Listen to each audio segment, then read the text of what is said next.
You can also choose, and this is another, I mean, if you think it will sell better, you can choose to, in one motion, lay out both years. You can say, look, if it doesn't pass, we're implementing 4, and you just need to know that we're gonna put it back on in 12 months, and if it doesn't pass, we're doing 5.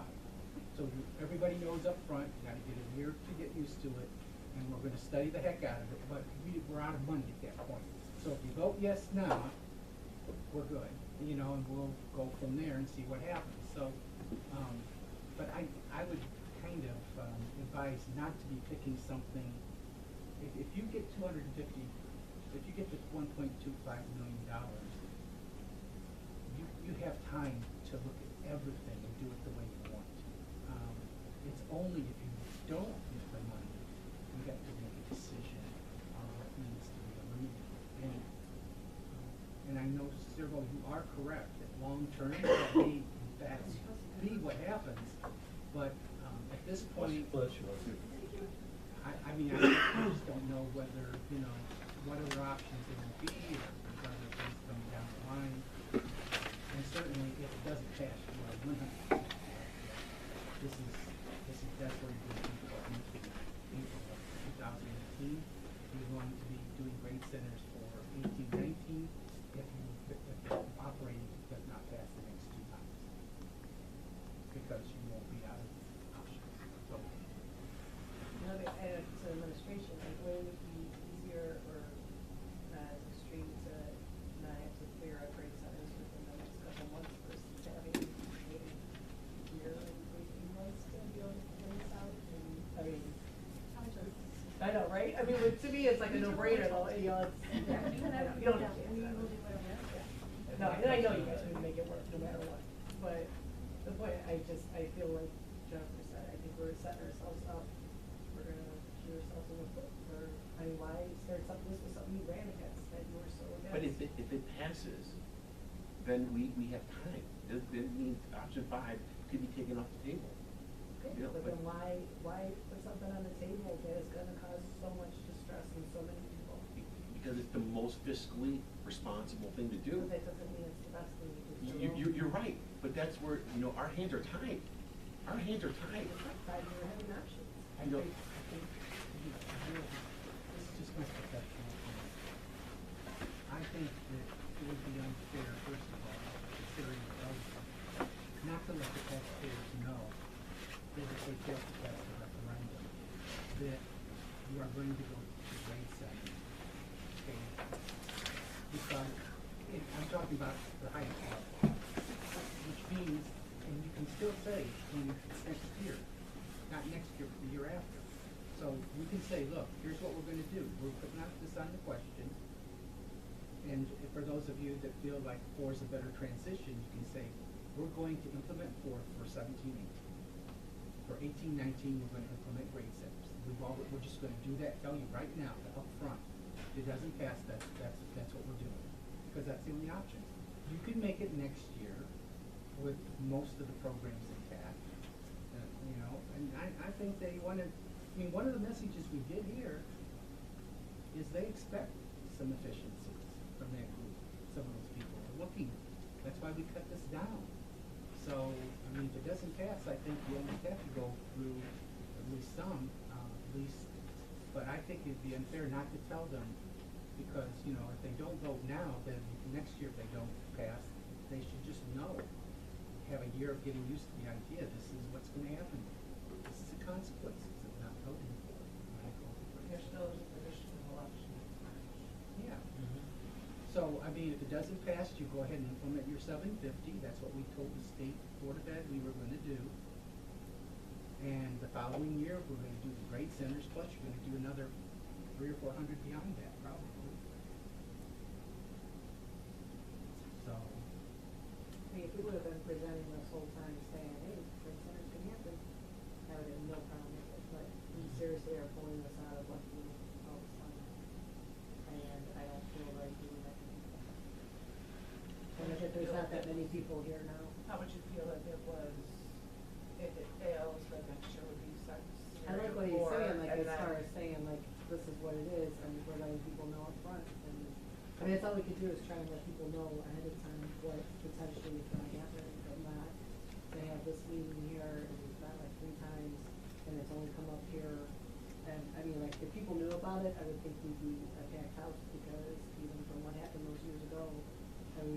gym to pack people in your street. So I can't imagine that all of a sudden that people all of a sudden say, I hate this. I just think people don't know. Well, one of the reasons I was trying to say, you know, for as far as it would be unfair not to let them know now, that's what's going to happen in 12 months. That's the decision, and you're going to, the interim step is to do this, Right. because that does affect people's lives. I mean, It is. how they do their stuff, but I think you really, you know, from the votes, you basically already determined what the 2-year plan is, if it doesn't pass. Period.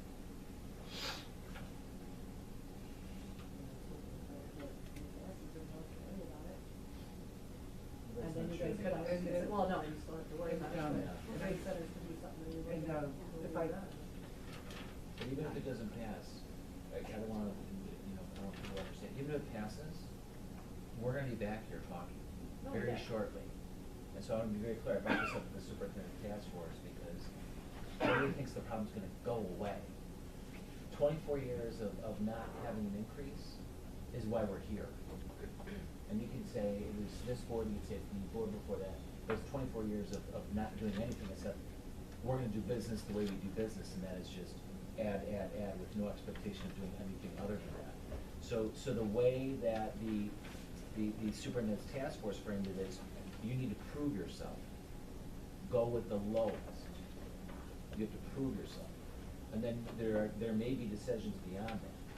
And so I wanna be very, very clear, because this is not gonna, you know, I know Craig's saying that the previous question we put on the ballot would have probably held for anywhere from 8 to 10 years. That's not what any of these questions last. These are very, very short time. If anything, you know, it'll be 4 to 6 years if we're lucky, assuming that the state doesn't change anything other than what they've already changed, which there is a property tax freeze that's been proposed. But so maybe 0 on the property taxes for the next 2 to 3 to 4. That may become the pattern. So these issues are not going away. So I want to be very clear that, you know, we're making a recommendation for tomorrow night's meeting, the committee of the whole, and that is where we can have a deeper, richer conversation. But you know, one person did say, and this is the same person who actually brought up with me to Lynn, you know, it would behoove us if you know, when we take a look at these plans, you can always start with one, do a study, and then move into another. But to your points, what I'm hearing here is, that needs to be articulated. So it may not be an if-then, it may be, if it passes, we're still doing, Right. we'll start going in this direction, we just want you to know, we don't have enough money to go anywhere beyond 4 to 6 years. We're going to come and revisit it. Well, and that's where it becomes difficult, because, you know, well, it's good and it's bad, because we're actually bringing people together and we're having a conversation. A lot more people are engaged than ever before, I can assure you that. So I think we have people's attention. It may not be good attention, but we have their attention. So it's our job to get the win and to have the good attendance, the good press, I might add. So, anyways. I think you have, like I said, I think you have options. You can certainly pick 5, but you may not want to implement it until the year after next, in the interim, near the 750, which reduce it, okay? And so you've already let people know, they can start thinking about, well, if it doesn't pass now, and if it doesn't pass next year, we know exactly what's going to happen. Here's the plan. Or, you know, Or even if it does pass, then in 3 years, we're still gonna go to grade centers, so we'll start planning now, and this is what's gonna happen, because ultimately, this is gonna be the most mutually beneficial thing to do, but not to do something in 3 months, or whatever it is. Well, that's the board has to make the decision. They have to direct the administration to do a study. So what I'm anticipating is you'll do a study and make a decision more swiftly. But you know, 36 months to make a decision, I would not recommend that, just so we're clear. Because 36 months will put you in another predicament. I'd rather make the decision more early, or earlier, excuse me, so that we understand the ramifications well in advance.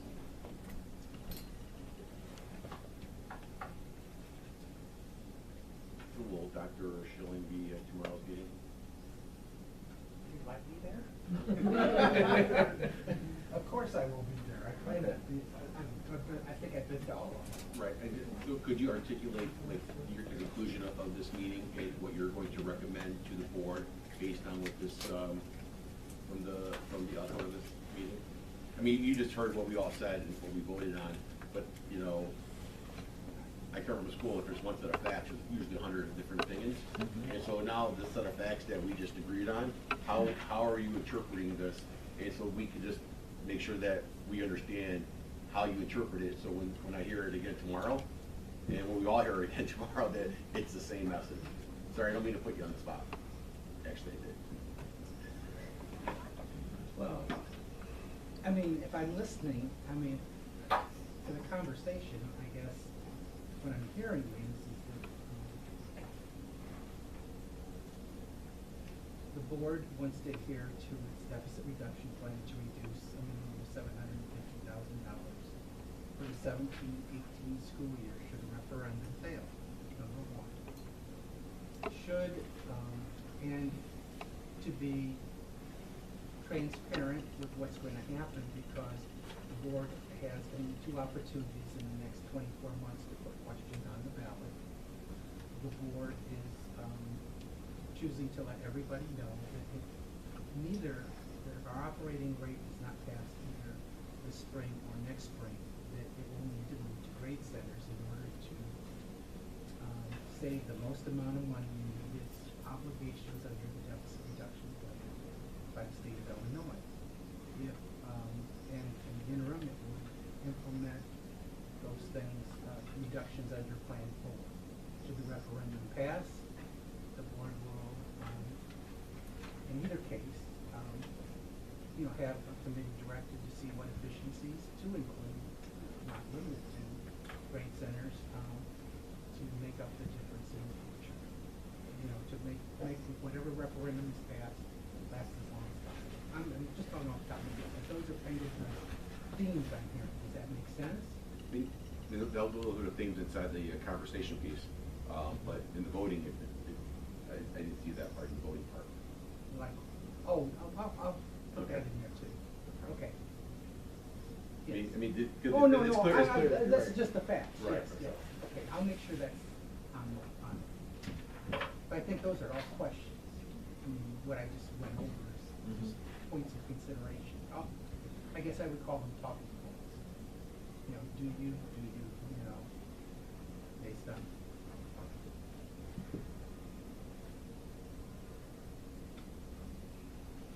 But it's, I think that's about it. Does anybody have anything else? Can you just explain again what would happen if you don't, if the deficit is not in the plan? We run out of money. Right, and then what happens after that? We don't pay people. Sorry, the schools get taken over by the state. No, they'll just direct, you'll just have to cut your budget. You can't turn in a budget that shows you don't have enough money to pay for the expenses you have. They'll just kick it back and say, and you won't be able to borrow, so, yeah, eventually you get yourself in a position where somebody else will basically provide oversight, but they're not gonna tell you what to do. They're just, the way the state works, first of all, is we're not even on the watch list yet. They see that this district has a deficit reduction plan. They're monitoring it. They're monitoring it every year to see if you do what you said you're gonna do. And as long as you do that, and things look right, you retain complete local control. If it gets to the watch list, then there's gonna be somebody coming in here and you're gonna have to give more detailed